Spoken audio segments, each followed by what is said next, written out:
My name is Sterling Holland. Hollis? Holland. Holland? Yes, sir. All right. And you are, how are you kin to Myles? I'm his younger brother. Younger brother.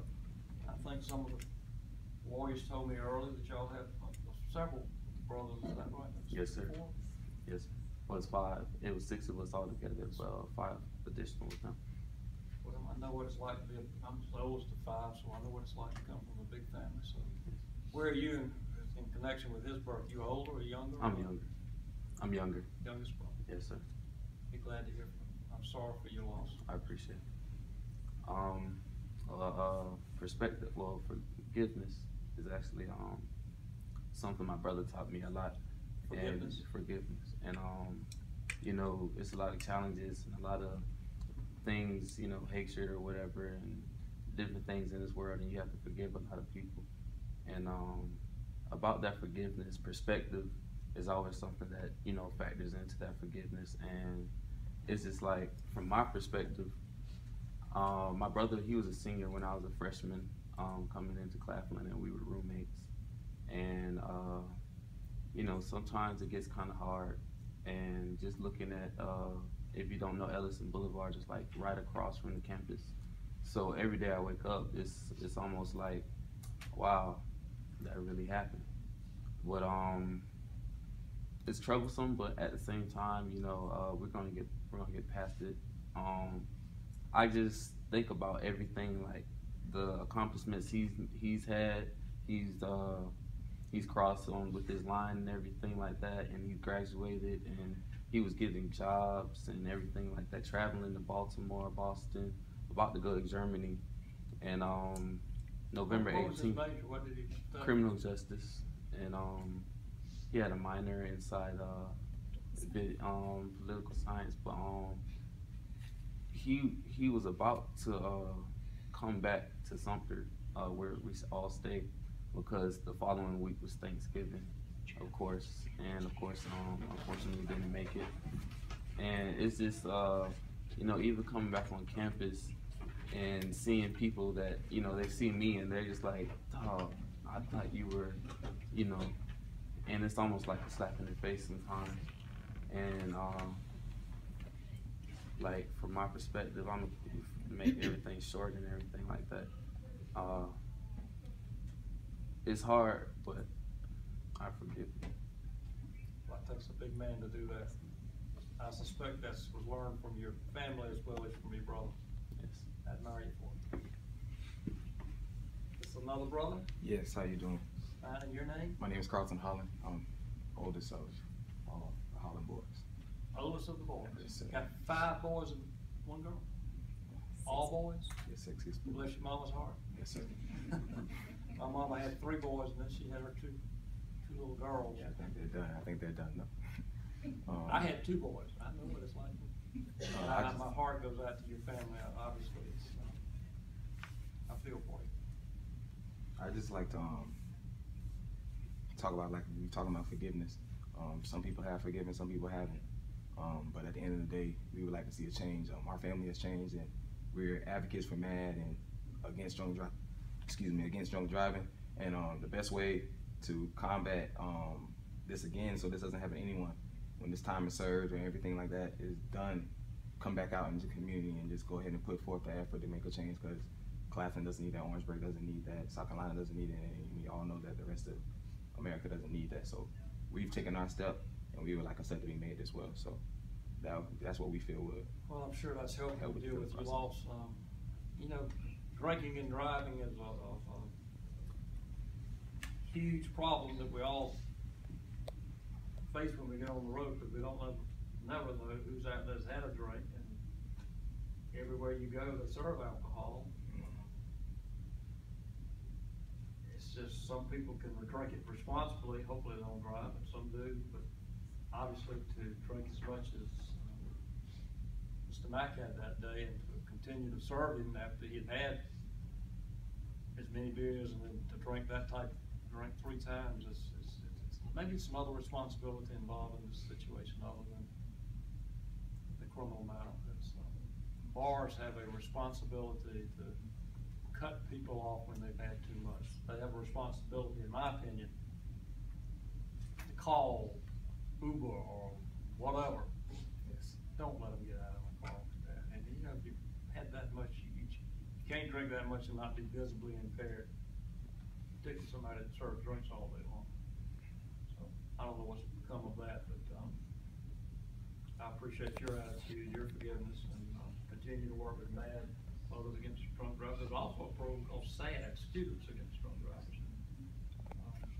Just a lot of education has to be put out there, not only to the people who drink, but the people who serve the alcohol. I appreciate your effort. Thank you. And this must be Mom. Yes, sir. I'm Alphine Holland, and I'm Myles' mom. I'm all the fellas' mom. And, well, I want you to see my baby.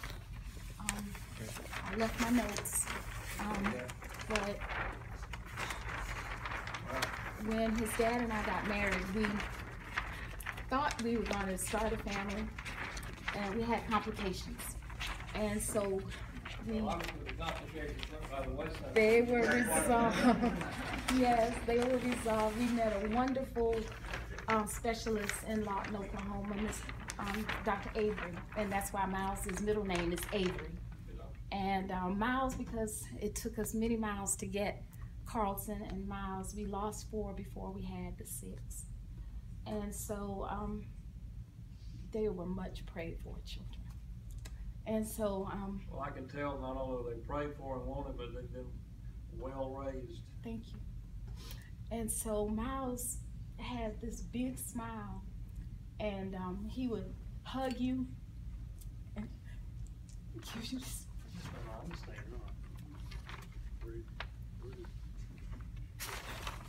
Forehead kisses, and he would see you. And, thank you. And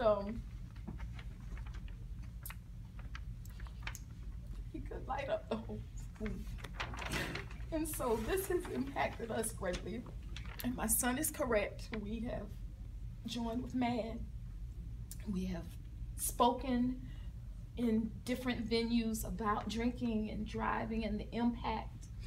And so there's so many things that I want to say, but I don't want to hold up the court's time. But I want you to. And this is your time. Yeah, I want you to know who my baby was, and I want you to know that he was a good young man, and he had so many things he would talk about going into law enforcement. He wanted to own his own security firm, and you know, he was going to expand the Holland empire and stuff, and we would always laugh. And but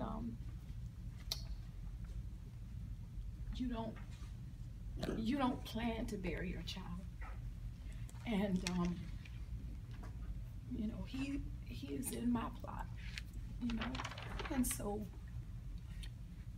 he's where I'm supposed to be in the future. And to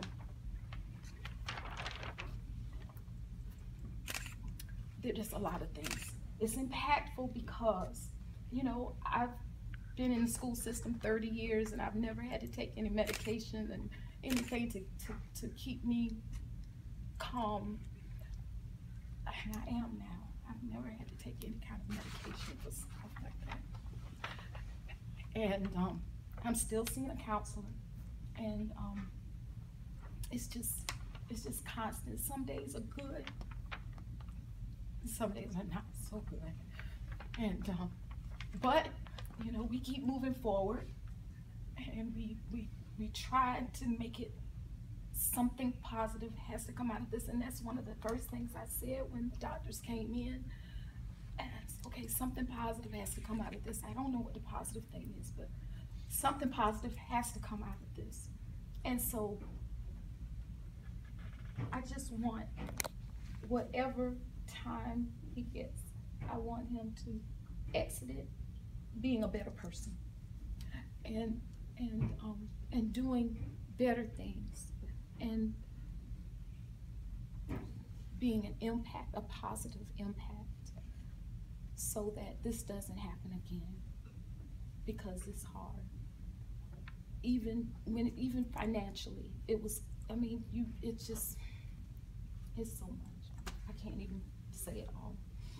So I'm gonna stop because he's the actual talker. Thank you for your time. You telling me he talks more than you do? Yes, sir. And you know, that's something for the wife to say that. Well, You're either a preacher or a lawyer. the prior. Vernon Holland. Mr. Holland, it's a pleasure to have you. I'm sorry some of these circumstances. Thank you, Your Honor. So much has already been said and echoed, and I'm basically going to ditto what my sons have said. Forgiveness. Forgiveness. Vernon is unable to forgive, but the Christ that lives in me. Today, my humanity could not forgive, but my divinity, the part of me that's Christ is in me, is able to forgive what has happened. Alfina said, my sons have said, other family members, supporters. Myles just was not because he was my child, our child, he's just a good kid. And if I can describe him, I would describe him as an engine. Even though he was the second oldest, he was the engine, and his other brothers were the parts, were the spark plugs and the battery and the alternator. But he was the engine that made everything work. He was a leader and a protector. November 2016, I suffered a stroke. Myles was here in Orangeburg. I lived in Hartsville, South Carolina. He would drive from Orangeburg to Hartsville, came into the Veteran Administration, wait on me, take me back to Hartsville, come back to Orangeburg, and I would reach in my pocket to give him money. He said, Dad, you already raised me. I'm a man now. He was one that was socially aware, was a people's person, very mannerable, had dreams and aspirations. And what I feel today, what I've lost, I'll never meet my daughter-in-law. I'll never meet my grandchildren from him.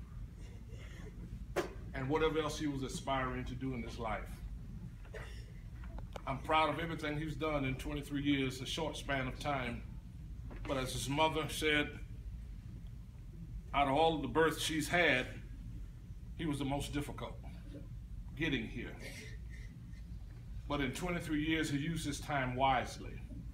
He loved people, he reached out to people, he was helpful to children, and very opinionated. I think he got that from his mother.